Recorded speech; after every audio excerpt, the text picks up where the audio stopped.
사도 바울은 고린도 교회를 보내는 서신에서 고린도 교회에 가지고 있는 죄에 대해서 지적을 하고 엄하게 책망을 합니다. 특별히 음행하는 죄에 대해서 엄하게 책망을 하는 것을 보게 됩니다. 특별히 이 음행한 자에 대한 고린도 교회의 어떤 처신에 대해서 바울은 상당하게 비판을 합니다. 바울은 자신이 이렇게 강력하게 책망을 하는 이유를 말하기를 육신은 멸하여도 영은 구원받게 하기 위함이기 때문이다 라고 이제 이야기를 하는 것입니다. 이 말은 한 사람을 향한 그런 진실된 사랑이 담보된 말입니다. 그러니까 목사가 또는 지도자가 사랑하는 신자를 향하여 혹은 제자를 향하여서 단호하게 말하지 못하는 것은 사랑하지 않거나 아니면 소망을 포기했기 때문에 나타나는 겁니다. 그래서 정말 사랑한다면 아주 단호하게 이야기를 합니다. 바울은 그런 측면에서 아주 단호하게 고린도 교회를 향하여서 하나님의 뜻을 전합니다. 그것은 고린도 교회를 향한 사도 바울의 사랑이 충만하였기 때문에 그런 것입니다. 고린도 교회를 향한 바울의 열심은 이제 더 적극적으로 나가는 걸 보게 됩니다. 오늘 우리가 읽은 이 5장 6절에 8절 말씀과 함께 그리고 다음 주에도 살펴볼 말씀을 보게 되면 바울이 고린도 교회를 향한 그 간절함이 얼마나 깊은지 알 수 있고 또 고린도 교회를 회복하기 위한 바울의 열심을 잘 찾아볼 수가 있습니다. 특별히 교회의 거룩함을 위하여 성도들이 가지고 있어야 될 자세를 아주 분명하게 말씀하고 있는 것입니다. 특별히 이제 성장하였다 또는 나는 어느 정도 신앙의 연수가 쌓였다, 나는 또 어떤 신학적인 지식을 좀 알고 있다, 교회사의 지식을 내가 좀 많이 가지고 있다 라고 하는 교회가 이제 조심해야 되는 거죠. 왜냐하면 그러한 지식들이 나를 거룩하게 하는 것이 아니고 그러한 지식만으로도 정말 하나님을 명화롭게 하는 게 아니거든요. 지식이 삶이 되지 않냐면 그 일반적인 사람들과 다를 게 없기 때문에 그런 겁니다. 그리고 지식은 자랑의 대상이 돼서는 안 되는 겁니다. 지식을 자랑하면 그리스도가 보이지 않기 때문입니다. 고린도 교회가 꼭 그런 모습을 가지고 있습니다. 그래서 오늘 6절을 보게 되면 바울은 고린도 교회를 향하여 자랑하는 것이 옳지 않다라고 이제 말하는 것을 보게 됩니다. 이 말씀은 이미 고린도전서 4장 7절에서 행한 말입니다. 그러니까 고린도 교회들은 자신들이 가진 지식을 정말로 자랑하였습니다. 자신들이 가진 은사를 정말 자랑하였습니다. 그리고 이런 은사와 이런 지식이 있다고 한다면 우리 스스로가 무엇이든지 할 수 있다. 더 이상 이제 사도의 가르침은 필요가 없다. 이 이야기합니다. 이 말은 사도의 가르침이 필요 없다라는 것은 어떤 의미를 담보하고 있냐면 바로 더 이상 하나님의 말씀은 우리에게 필요하지 않다. 이런 의미입니다. 그러니까 이제 우리의 생각과 우리의 지식과 우리의 판단으로 우리가 교회를 세워나갈 테니 신경 쓰지 마십시오. 하나님의 말씀 우리가 다 압니다. 이제는 우리의 지식과 우리의 경험으로 교회를 세워나가겠습니다. 이런 자세인 거죠. 그런데 문제는 말씀이 그들을 지배하지 않으면 반드시 교만해지고 또 세상으로 가게 되고 또 악에 물들게 되는 것을 이들은 알지 못하였습니다. 특별히 이들은 이런 생각에 빠지다 보니까 음행의 문제를 심각하게 생각하지 않았습니다. 왜냐하면 당시의 문화가 그거 그렇게 중요하게 여기지 않았기 때문에 그렇습니다. 그렇게 중요하지 않는 세대 가운데 우리 이 음행의 문제를 다 깊이 다룰 필요가 있겠느냐라고 하는 겁니다. 여러분 그렇지 않습니까? 이거는 우리 시대에 딱 맞지 않습니까? 우리 시대는 지금 간통이 죄가 아니지 않습니까? 그죠? 간통했다고 해서 지금 우리가 뭐 처벌받지 않아요. 모든 사람이 지금 간통은 죄가 아니라는데, 그러니 뭐 우리도 간통하면 되지. 그래서 교회에 간통한 사람이 있었습니다. 그건 뭐 아무렇지도 않다 생각하는 거죠. 이게 이제 고린도 교회 모습과 똑같은 거예요. 그럼 어떻게 해야 되겠습니까? 우리는? 우리 시대의 문화가 그렇다니까요. 그러니까 우리 시대의 문화를 따라가야지 우리가 성경을 따라가면 되겠습니까? 이런 생각입니다. 이런 문제가 되게 많이 있는 거죠. 동성애에 대한 문제도 마찬가지입니다. 성경이 말하는 것이 무엇인지 우리는 명백히 알고 있습니다. 그럼 그 말씀에 순종하며 살면 됩니다. 그러나 우리가 늘 이야기하듯이 사랑으로 진리를 전하는 자세를 반드시 가지고 있어야 한다라고 하는 것입니다. 그런데 이 고린도 교회는 이런 자세가 없었습니다. 자신들의 경험, 문화, 그 다음에 지식으로 그냥 하나님의 말씀을 이렇게 뒤로 밀어놓고 앞에는 자신들의 지식으로 교회를 세웠던 것입니다. 그러다 보니까 교회가 엉망진창이 되었습니다. 특별히 일부의 사람들이 행한 것이라고 생각해 버리고 그냥 뭐 아무런 대처도 안 하고 또 징계도 내리지 않았습니다. 문제는 그 한 사람이 교회 전체를 허물기 시작하였던 것입니다. 그래서 바울은 이 문제에 있어서 머뭇거리지 않고 분명하게 선언합니다. 그것은 죄는 타협의 존재도 아니고 사랑의 존재도 아니기 때문입니다. 사랑으로 진리를 전한다고 해서 죄를 사랑하라는 게 아니지 않습니까? 그죠? 죄는 사랑의 존재가 아닙니다. 죄는 타협의 존재도 아니다라고 하는 것입니다. 죄에 대하여 어떠한 연민도 필요 없습니다. 죄는 반드시 죽여야 할 대상이죠. 죄는 죽여야 될 대상이지 사랑하거나 연민할 대상이 아닌 것입니다. 죽이지 않고 내버려 두면 죄가 결국 나를 삼켜버릴 것입니다. 교회를 삼켜버리게 되는 것입니다. 바울은 이러한 사실 6절에서 명확하게 이야기하는데 너희의 자랑하는 것이 옳지 아니하도다 적은 누룩이 온 덩어리에 퍼지는 것을 알지 못하느냐 이렇게 얘기하고 있습니다. 적은 누룩이 온 덩어리에 퍼진다. 그렇죠. 누룩 하나가 사실은 떨어지게 되면 조금만 지나면 그 누룩이 온 빵을 부풀게 하듯이요. 작은 거 하나만 들어가도 부풀어지는 것 아니겠어요? 죄라는 것은 바로 이런 누룩과 같다라고 이제 이야기하는 것입니다. 그렇죠?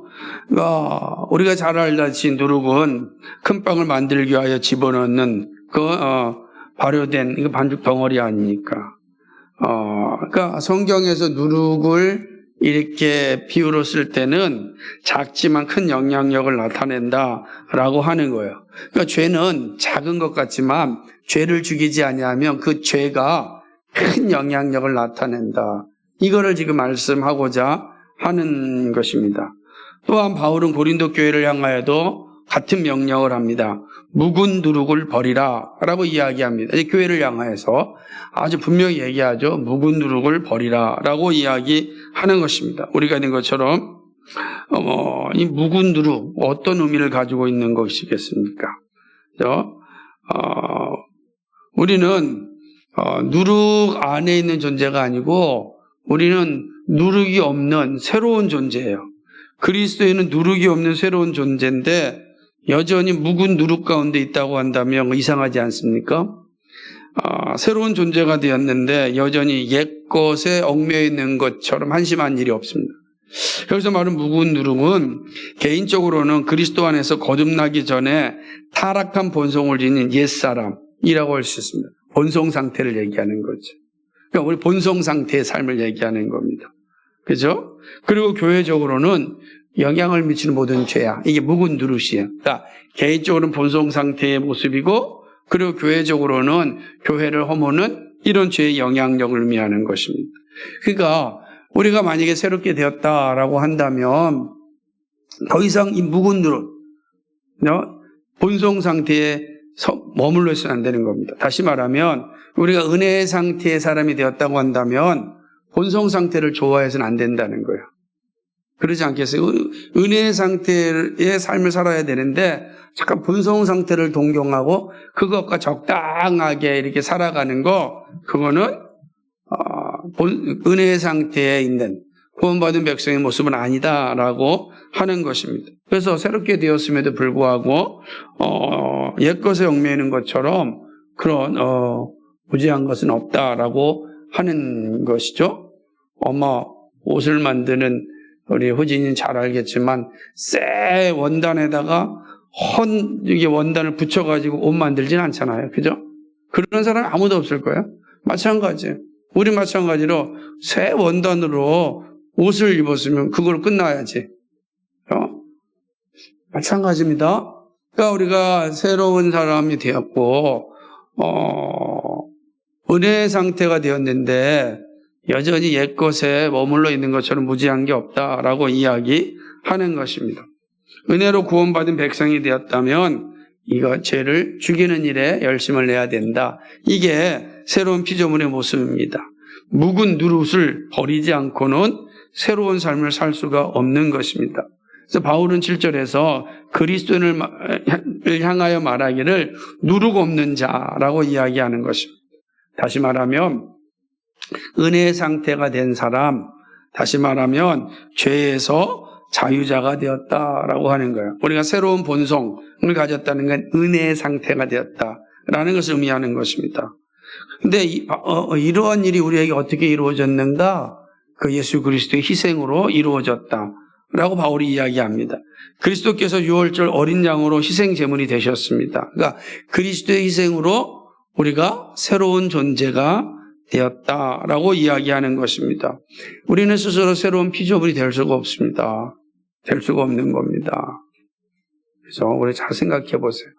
우리는 본성 상태에 있는 우리는 오직 죄 짓는 걸 좋아하고 하나님을 대적하는 걸 좋아하는 거예요. 결코 선을 행하거나 의를 행하고자 하는 마음이 생기지 않습니다. 그러니까 결국은 우리가 의를 향하고 선을 향하려면 우리의 본성 상태가 변해야 되는 겁니다. 어떻게 변합니까? 그리스도의 희생으로, 그리스도의 은혜가 우리 안에 들어오므로 우리가 특별한 은총을 받아서 이제 새로운 피조물이 되는 것입니다. 새로운 피조물. 새로운 피조물은 새로운 존재가 되었다라고 하는 것이죠. 다시 말하면 죄로부터 해방된 존재입니다. 죄의 지배로부터의 자유입니다. 바로 예수 그리스도의 희생으로 그렇게 된 것이죠. 바울은 로마서 8장 1절 2절에서 이 사실 아주 멋지게 선언합니다. 그러므로 이제 그리스도 예수 안에 있는 자에게는 결코 정죄함이 없나니 이는 그리스도 예수 안에는 생명의 성령의 법이 죄와 사망의 법에서 너를 해방하였습니다. 아멘. 그렇습니다. 예수 그리스도 안에는 생명이 우리 안에 들어왔고 그 생명이 우리로 하여금 죄와 사망의 법에서 해방하였습니다. 옛 본성의 지배를 받지 않는 게 그리스도인입니다. 이 모든 것이 예수 그리스도의 희생으로 주어졌습니다. 우리의 거룩함은 우리의 노력으로 주어진 것이 아니라 오직 그리스도의 은혜로 주어졌다라고 하는 것입니다. 그래서 그리스도의 은혜로 우리가 거룩한 백성이 되었으면 이제 날마다 그리스도의 은혜를 기억하며 살아가야 되는 것입니다. 그렇죠? 바울은 이렇게 유월절 어린 양의 희생으로서 예수님을 언급한 뒤에 참된 유월절을 지키자라고 이야기를 합니다. 유월절은 이스라엘의 출애굽을 기념하여 해마다 일주일씩 지키는 이스라엘의 큰 명절입니다. 그러면 이스라엘 사람이 누구든지 유월절을 지킵니다. 유월절을 지킬 때마다 우리가 애굽에서 해방되었다라고 하는 겁니다. 이거는 아주 명시적으로 드러난 그런 절기의 모습입니다. 그들은 노예였습니다. 그런데 유월절 어린 양의 피가 문지방에 발려졌을 때 하나님의 죽음의 그림자가 그를 넘어갔습니다. 문지방에 어린 양의 피가 없는 모든 애굽 땅의 장자들은 다 죽음을 맞이하였습니다. 그러니까 죽음의 그림자가 유월절 어린 양의 피를 넘어간 거예요. 넘어가다 이게 유월절이란 말이에요. 그러므로 이스라엘 백성들이 유월절을 지킬 때마다 우리에게 죽음의 그림자가 넘어갔고 새로운 생명이 주어졌다. 우리가 노예에서 자유자가 되었다라는 생각을 가졌습니다. 그리고 해마다 이 절기를 지키면서 하나님께서 베풀어 주시는 그 자유를 늘 되새겼던 것입니다. 근데 여기서 이제 바울은 이런 이스라엘에 지키는 유월절을 단지 육적인 유월절로 끝나는 것이 아니라 영적인 유월절로 재해석하는 것을 이제 보게 되는 것입니다. 그러면서 이야기하기를 이렇게 얘기합니다. 8절입니다. 한번 읽어볼까요? 시작. 이러므로 우리가 명절을 지키되 묵은 누룩으로도 말고 악하고 악의에 찬 누룩으로도 말고 누룩이 없이 오직 순전함과 진실함의 떡으로 하자라고 이야기를 하는 것입니다. 자, 이 말은 유월절 절기에 대한 이해를 좀 가져야 됩니다. 이 말씀드렸듯이 유월절은 출애굽의 사건을 기념하는 그런 절기입니다. 근데 그때 유월절 첫날에 이스라엘 백성들은 어린 양을 제물로 드립니다. 왜냐하면 문지방에 피를 발라야 되니까 어린 양이 죽어야 되는 거 아니겠어요? 그처럼 유월절을 지키기 전에 어린 양을 죽입니다. 그리고 무교본과 쓴 나물을 함께 먹었습니다. 유월절에는 빨리 식사를 하였어요. 그거는 이제 빨리 출애굽해야 되니까 하나님께서 서두르라라고 말씀하셨고, 그리고 그렇게 행하였던 것을 기념하면서 이스라엘 백성들은 빨리 유월절 어린 양을 먹었던 것입니다. 그리고 난 뒤부터 이제 7일 동안은 누룩이 없는 빵만 먹는 무교절의 축제를 지켰습니다. 그러니까 그 빵을 먹는데 그 빵이 어떤 거예요? 이게 발효가 되지 않은 딱딱하잖아요.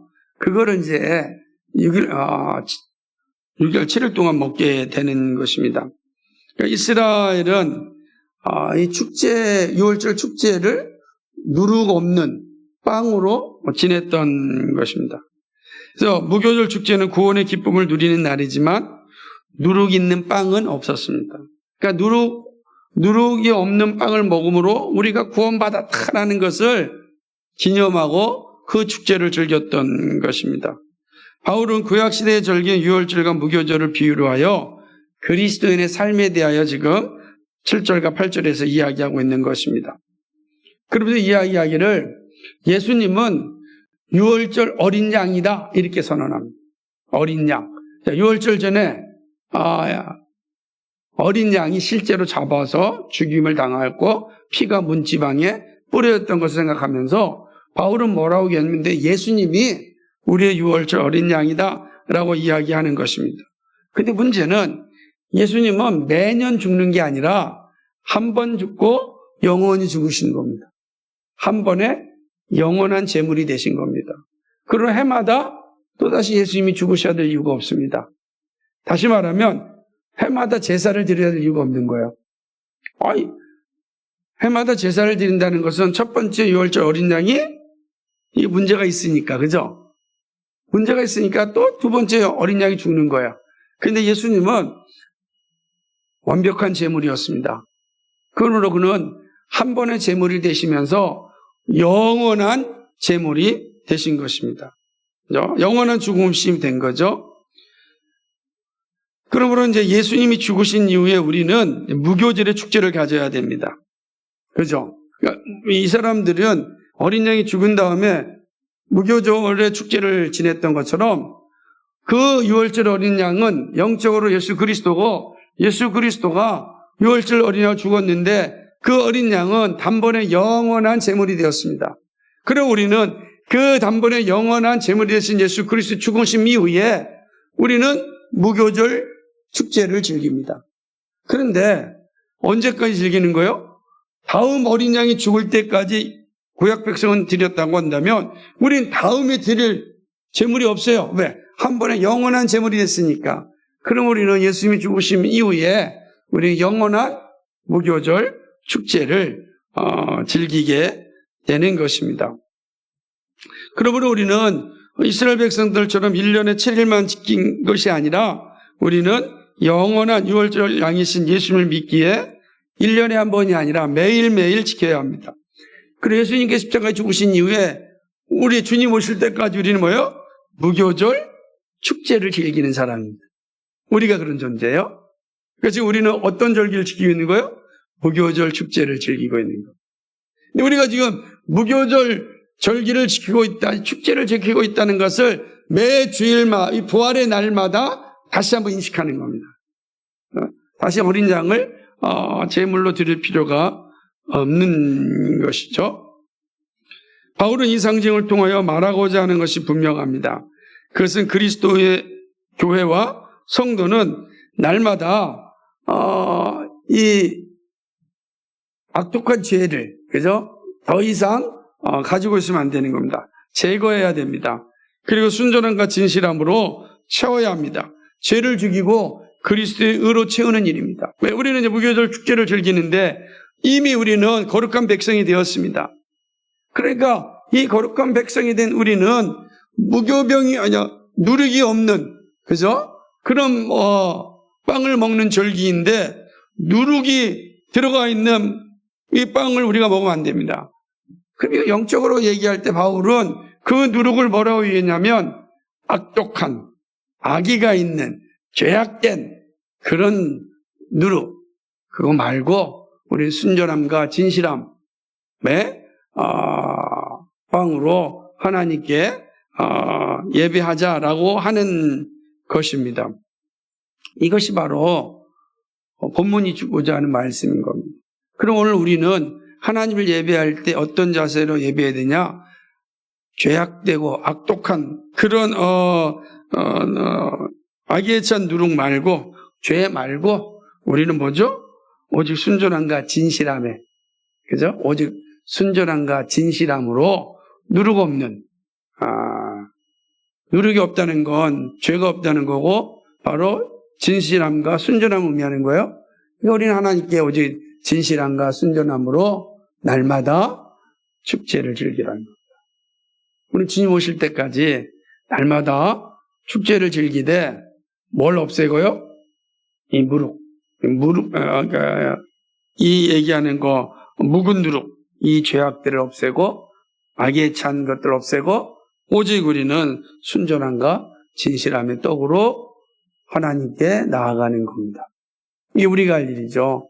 우리 날마다 이 자세를 분명히 가지고 있어야 된다라고 하는 겁니다. 자, 유대인들은 아직도 육적인 유월절을 지키고 있지만 우리는 더 이상 육적인 유월절을 지키지 않습니다. 왜 그렇죠?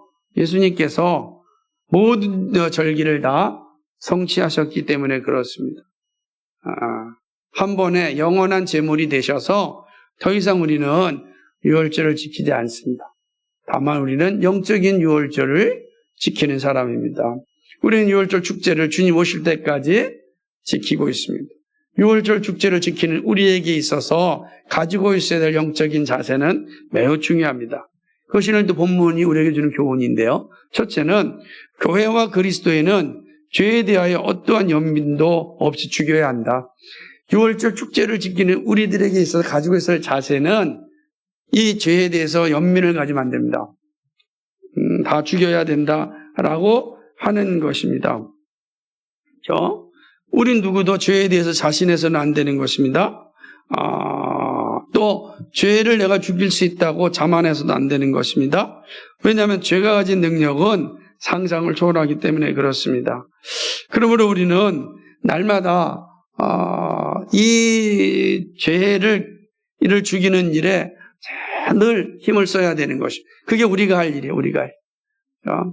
이게 유월절 축제를 즐기는 그런 그리스도인이 가지고 있어야 될 자세다라고 하는 것입니다. 그래서 우리는 개인 안에 있는 죄도 죽여야 되고 교회 안에 있는 죄도 죽여야 되는 것입니다. 여러분, 우린 다 실수할 수 있거든요. 근데 실수할 수 있는 걸 인정하면 안 됩니다.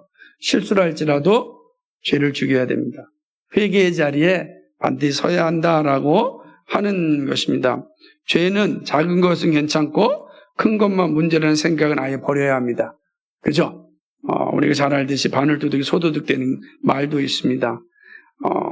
우리의 신앙과 교회에 매우 중요한 그런 가르침이다. 그래서 우리가 정말 영적인 유월절을 지키는 사람들은 이 문제에 있어서 민감해야 된다라고 하는 것이죠. 그것이 바로 육신은 멸하고 영은 사는 일에 나아가는 것입니다. 그래, 영으로 다 살아야 되지 않겠습니까? 육체는 다 사라진다 할지라도 우리의 영혼은 하나님의 나라의 영광스러운 자리에 들어가야 되기 때문에 그렇습니다. 두 번째는 교회 그리스도에는 그리스도의 희생으로 거룩한 존재가 되었다는 이 의식을 항상 가지고 있어요. 나의 거룩함은 바로 그리스도의 희생으로 주어졌다. 나의 나됨은 그리스도의 십자가로 되어졌다. 그리고 나의 자랑은 오직 그리스도의 십자가다. 오늘 내가 거룩하게 될 수 있는 능력은 나에게 없는데 오직 그리스도의 은혜가 나를 거룩하게 하였다라고 하는 것을 항상 가져야 됩니다. 갈라디아서 3장 13절에 보니까 그리스도께서 우리를 위하여 저주를 받은 바 되사 율법의 저주에서 우리를 속량하셨으니 기록된 바 나무에 달린 자마다 저주 아래 있는 자라 하였음이니라. 아멘. 그렇습니다. 교회는 세상으로부터 불려냄을 받은 사람입니다. 그리스도는 구별된 존재란 뜻이에요. 예수 그리스도를 믿는 구별된 존재. 어떻게 우리가 이렇게 세상에서 불려냄을 받았고 구별된 존재가 되었습니까? 그리스도의 희생으로. 그리스도께서 우리를 위해 저주를 받으셨기 때문에 우리가 구별된 존재가 된 거예요.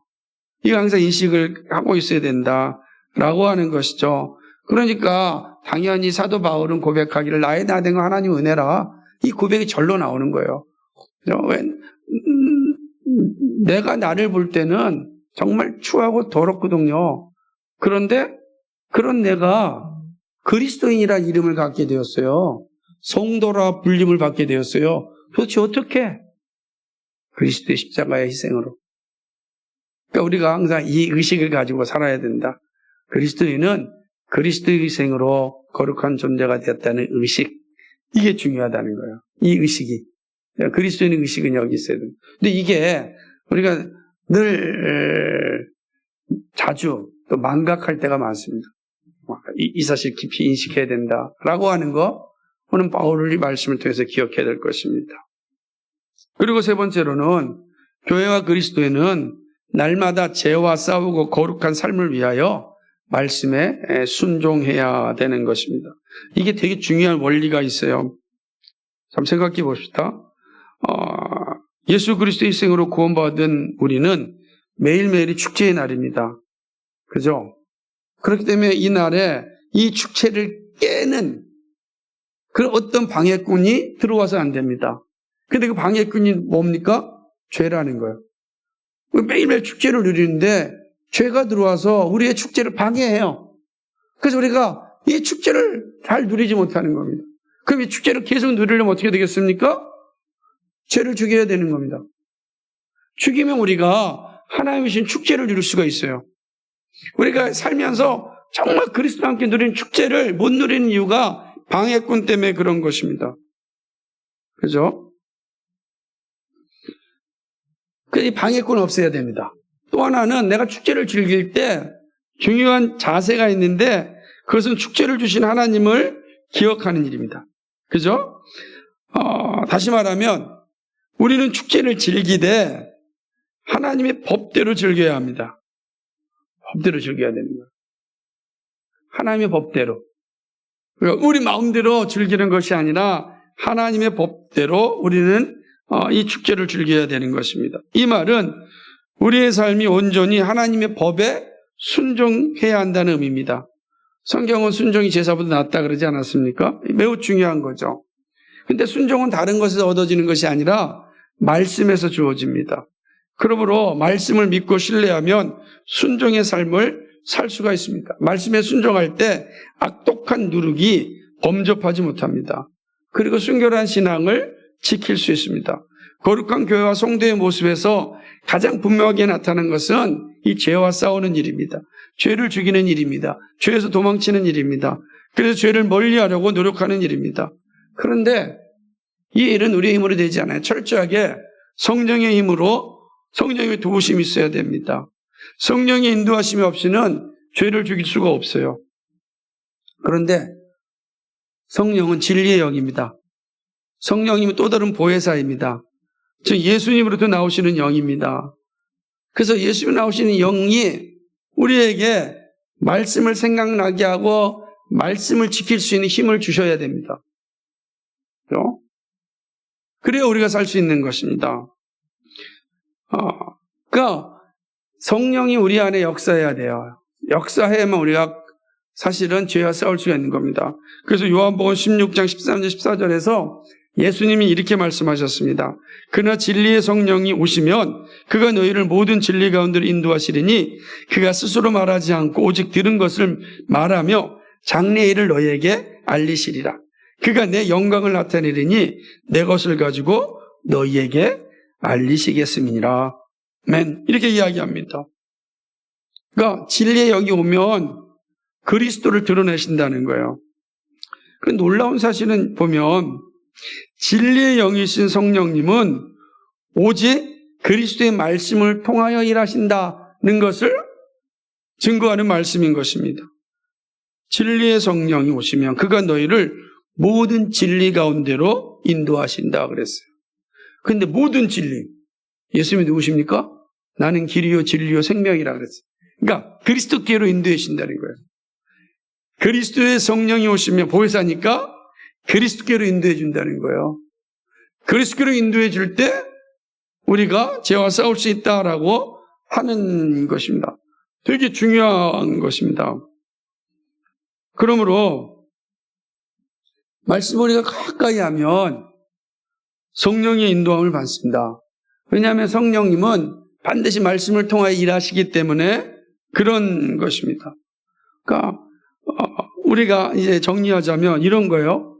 우리가 이 죄와 싸우고 거룩함을 살아야 되는데 그러기 위해서는 성령님의 도우심이 필요한 거예요. 성령님의 도우심이 있어야만 우리가 죄와 싸울 수 있고 거룩한 삶을 살 수 있는 겁니다. 그런데 이 성령님은 반드시 뭐예요? 말씀을 통해서 우리에게 다가오시고 일하십니다. 그러니까 우리가 할 일이 뭐예요? 주어진 말씀에 늘 순종하는 일입니다. 말씀을 읽고 말씀을 듣고 말씀 가운데 살려고 몸부림치면 진리의 성령이 우리로 하여금 진리 가운데로 인도해 주셔서 죄와 싸우게 하고 그리고 거룩한 삶을 살게 한다. 그것은 우리로 하여금 뭐예요? 주님 오시는 날까지 영적인 유월절, 영적인 축제를 누리게 하는 겁니다. 그래서 예수 믿는 사람들은 날마다 기쁨과 즐거움과 감사 속에 살아가는 거예요. 항상 기뻐하라? 그죠? 범사에 감사하라? 라고 하는 거예요. 이게 가능해진 거예요. 근데 여기에 뭐가 필요하냐면 항상 기도하는 게 필요합니다. 쉬지 말고 기도하는 게 필요합니다. 왜냐하면 말씀과 기도가 성령께서 우리에게 역사하신 통로이기 때문에 그런 것입니다. 그래서 우리는 말씀과 기도에 전념해야 돼요. 그럼 성령이 우리 가운데 역사하시고 성령이 우리로 하여금 죄를 죽이고 거룩한 삶을 살도록 하여서 그리스도로 인도해 주십니다. 그것이 우리가 이 땅에 살아가는 가장 복된 삶입니다. 그렇게 살면 마지막 하나님의 영광 가운데 들어가게 하는 것입니다. 그래서 사도 바울은 이 고린도 교회를 향해서 작은 죄라도 반드시 죽여야 된다라고 이야기하는 거야. 너희 지식과 너희 경험으로 살지 말고 하나님의 말씀과 하나님의 지식으로 살아라 라고 이야기하는 겁니다. 그것이 바로 참된 축제를 누리는 길이다. 우리 교회도 여러분도 이런 주님이 주시는 축제를 주님 오실 때까지 누렸으면 좋겠습니다. 그죠? 그 일은 말씀에 있습니다. 말씀의 자리에 있다. 기도의 자리에 있다. 오늘 이 시간이 중요한 거죠. 말씀과 기도의 자리가 우리가 그 영원 축제를 만끽하는 것입니다. 이런 은혜가 우리 가운데 있기를 주님의 이름으로 간절히 축복합니다. 거룩하시고 자비하신 하나님 아버지 참 고맙고 감사를 드립니다. 오늘 우리에게 주신 이 진리의 말씀을 함께 상고해 보았습니다. 고린도 교회를 사랑하는 바울의 심정을 보았습니다. 고린도 교회의 어리석음을 향하여서 책망하면서 저들의 영혼을 구원하고자 하는 그런 간절한 목자의 심정을 보았습니다. 하나님 아버지, 이 말씀은 우리 교회에도 우리에게도 동일하게 들려지는 그런 말씀입니다. 하나님 아버지, 우리는 그리스도의 희생으로 거룩한 존재가 되었다. 하나님, 이 의식을 항상 잊지 않고 가져갈 수 있도록 주님 도와주시고 함께하여 주옵소서. 주님 오시는 그날까지 성령을 의지하여 참으로 죄와 싸우고 또 거룩한 삶을 살아갈 수 있는 그런 자리에 설 수 있도록 주님 인도하여 주시기를 간절히 소망합니다. 하나님, 우리에게 주어지는 이 믿음의 길 흔들리지 않고 담대하게 살아갈 수 있도록 주여 도와주옵소서. 그래서 주님의 교회를 건강하게 세우고 하나님께 영광 돌리는 우리의 생애가 되게 하여 주옵소서. 아버지의 말씀과 기도의 자리가 늘 복될 수 있도록 함께하여 주옵소서. 예수 그리스도의 이름 받들어 기도합나이다. 아멘.